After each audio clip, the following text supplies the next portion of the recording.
I'm going to be showing you how I killed Radahn, only using a torch. I didn't really need to say that, because it's in the title of the video, but the intro is cool, so I don't really care. Anyways, the character I was playing for this challenge was Pumpkin Man.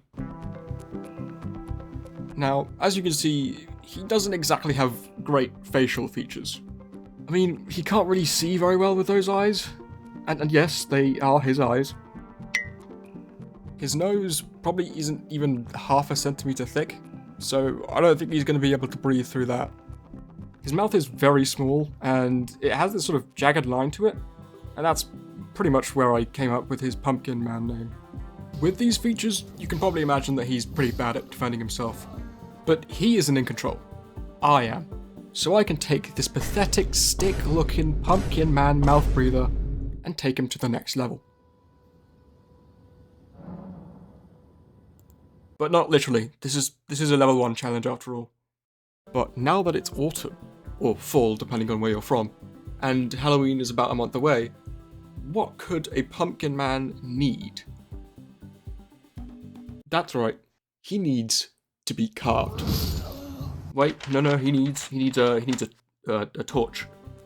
And naturally, because he only just got his torch, I set him up against one of the strongest demigods in the game. And as you can see here, Pumpkin Man is level 1 with only a torch, no healing, no items, no talismans, no armor, no nothing. So let's actually start explaining stuff.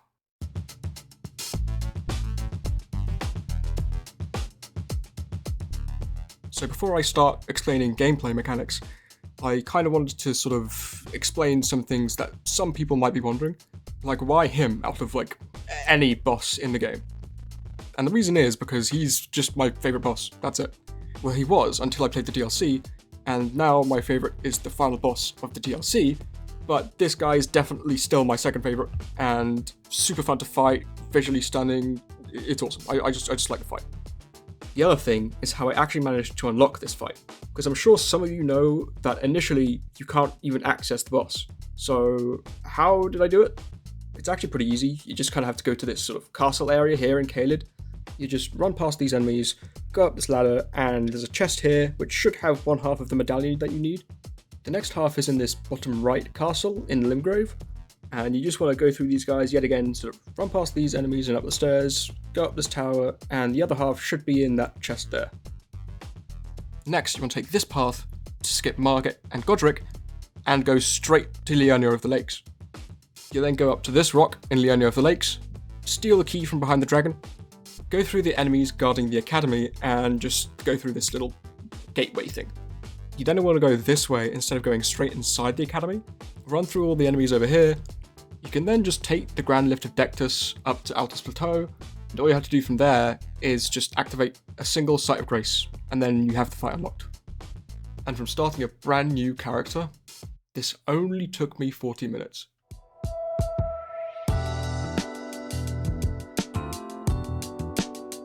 I wanted to go over the attacks that both Radahn and I can do, just so you know what we both have at our disposal for us to do. We'll first be looking at Pumpkin Man and the two main things to keep in mind. The first thing is this torch attack skill on the left, but it isn't really a skill, because if I do a heavy attack, this is what a heavy attack looks like, and if I do my skill, this is what the skill is. So it's the exact same thing. The other thing is critical hits. There are many times when fighting him where he will get staggered and go to the ground and have this typical sort of yellow spot where you can perform critical hit, but for some reason the torch just doesn't do that. So instead I just sort of whack him as much as I can. Let's have a look at the torch's actual attacks now. Some of the torch's attacks have a small delay before you can roll. Some others have a slightly longer delay where it may leave me more vulnerable. Heavy attacks fall into that category, so I never use them, but for attacks that I do use, let's look at the standard light attack combo. You start off with these 3 quick swings, and each one has a small dodge delay. The fourth and final attack of the chain always has a long dodge delay, so the only time I use this is when I know I can fit it in somewhere. Occasionally I'll use this roll and hit, and that also has a small dodge delay. Let's look at Radahn himself now. During phase 1, he only has his standard attacks and doesn't use any of his magic at all. When he reaches 75% health, that's when he goes into phase 1.5, which is what the wiki calls it, and he gets these sort of rocks on his blade, and then he starts doing more magic attacks. At 50% health, he enters phase 2, where he uses even more magic attacks that are even more deadly. Let's go back to phase 1 and see each attack that he can actually do. He can do this sort of 4 moves hit and sweep combo, a stationary double sweep, this stomp swing, a circling maneuver, this dragging slice, and sometimes this wide swing. If you're far away from him, he can either do this double blade slam from the intro, or this lengthy combo where Leonard, his horse, goes straight into the ground, only for him to return once the combo is over. Finally, he can do this really wide swing, usually followed by a big slam, and that usually followed by a swing. And like I said earlier, at 75% health, he enters phase 1.5, and every time he does this loud roaring shockwave followed by a large slam. He can do this again later if you're far enough away, but at this stage he generally has the exact same moves as he did in phase 1. However, there have been a couple changes. He now has 2 new attacks where randomly he can decide to run away and get some distance, and either slam his blades down and send these little gravity balls towards you, or hold his blades in this cross position, fly up and send a shockwave of gravity magic at you. Additionally, 2 moves from phase 1 have actually been upgraded. His static double sweep attack now sends out a wave of gravity magic. This also happens on the final chain of the Leonard burial combo. And now for what he gets in phase 2. In this phase, he does still get 2 new attacks, but only one of his previous attacks were upgraded further. This first one he almost always does after his second phase transition, where he jumps up, slams his blades on the ground to summon flying meteors that hover above him. He uses these meteors to perform his next upgraded attack, where he runs away, sends these new meteors towards you, before jumping up and sending over his gravity wave. This next one is where he levitates for a while, before spinning and hurling himself towards you, and then doing it for a second time. So that was the vast majority of the attacks that he can do. It wasn't quite all of them, because some of the attacks he can do happen so rarely that they feel almost irrelevant to this explanation. There's also one attack that I purposely didn't explain here, because I thought it would be better to explain it a little bit later.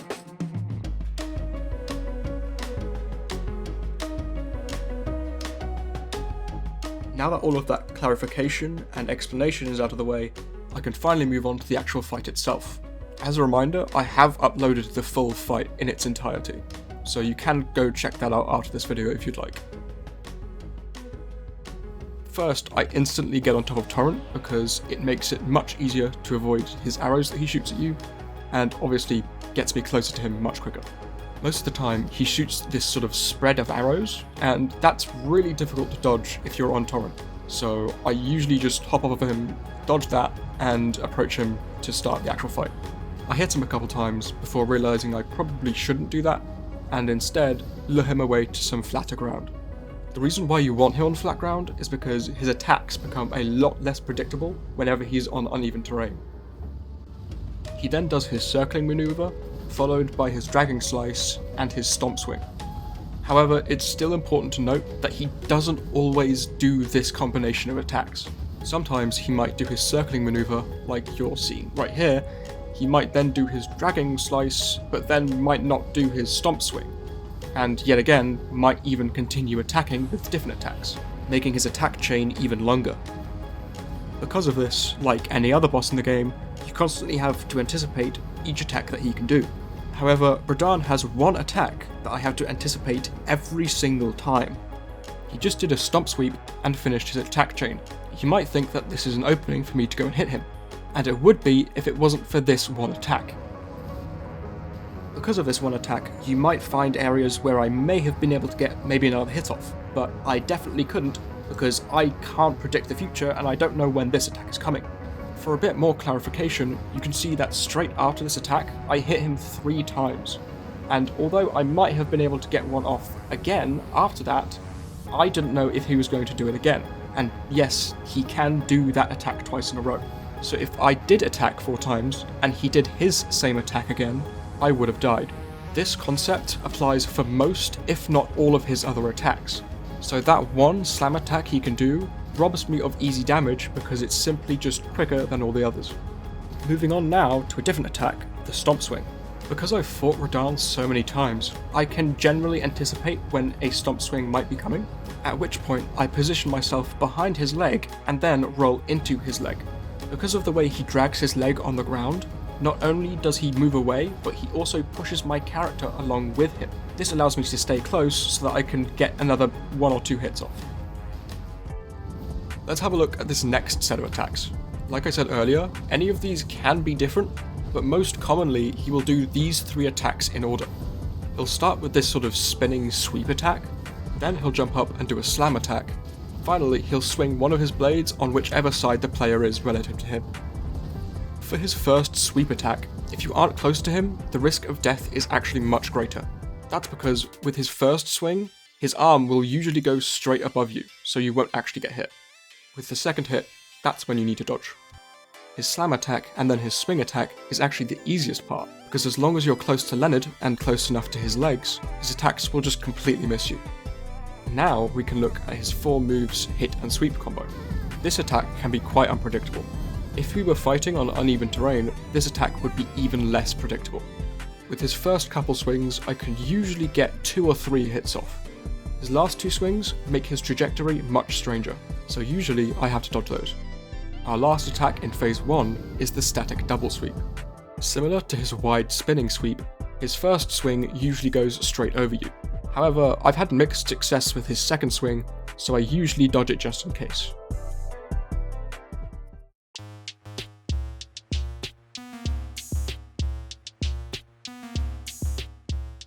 Let's look at the new attacks he can now do in phase 1.5. He initiates this phase by slamming his blades in the ground and covering them with rocks. He then does a loud roar, pulling players closer to him, before he eventually does a large slam attack. Interestingly, he only does his large slam if you're within range. You can see here that after he does his roar, I still stick quite close to him. That's to ensure that he actually does his slam attack. Once he does, I can then move out of range behind Leonard and hit him from there. Next is the upgraded static double sweep. The timing for this attack can be very awkward, simply because you have to dodge very late. Like I said for phase 1, if you're close enough, his first swing will completely miss. For his second swing, however, when I was first attempting this challenge, I thought I had to dodge maybe here, which would make sense as his arm is just about to come down. However, you essentially need to completely ignore the arm and dodge about here. That's because, for whatever reason, his gravity wave feels extremely delayed, so it took quite some time to get used to this timing. Next is his flying gravity wave. As he approaches, I simply just run away from him. That's because if I don't, sometimes when he flies up, he can just land straight on top of me, and that's very difficult to dodge. I run away so that the gravity wave is my only problem. I personally found it much easier to avoid the gravity wave by simply jumping over it. Dodging makes your entire body invulnerable, whereas jumping makes only the bottom half of your body, as well as some parts of your arms, invulnerable, but also gives you that height bonus. For our last attack in phase 1.5, we have these gravity balls. At times, the timing for this one can also be quite awkward. The way I deal with this attack is that I simply just dodge straight through them. It's extremely likely that this is a very unoptimal way to dodge these balls, however, this is what I've found works for me most consistently.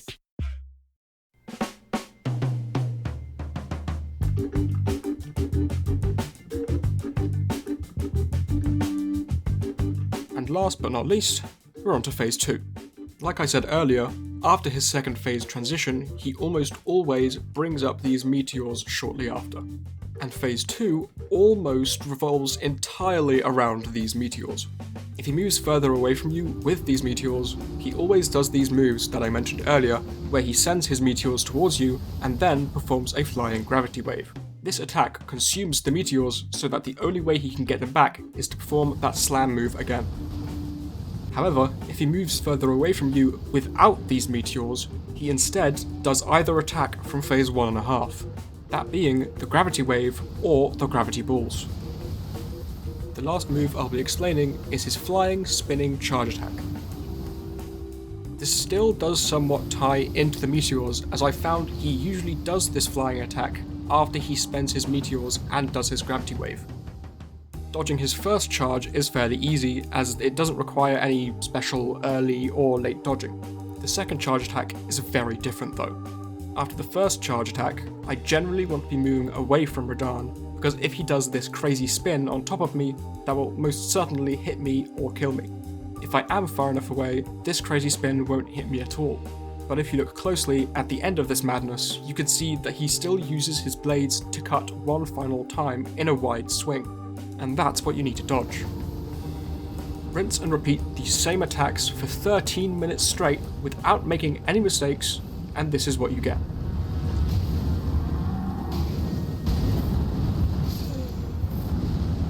You die when he is one hit away.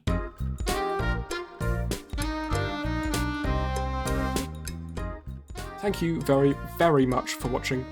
And before you call me a fraud, yes, I did actually kill him, and you should be able to see that video on your screens now. Yet again, thank you very much, and I'll see you in whatever the hell random kind of stuff I might upload next.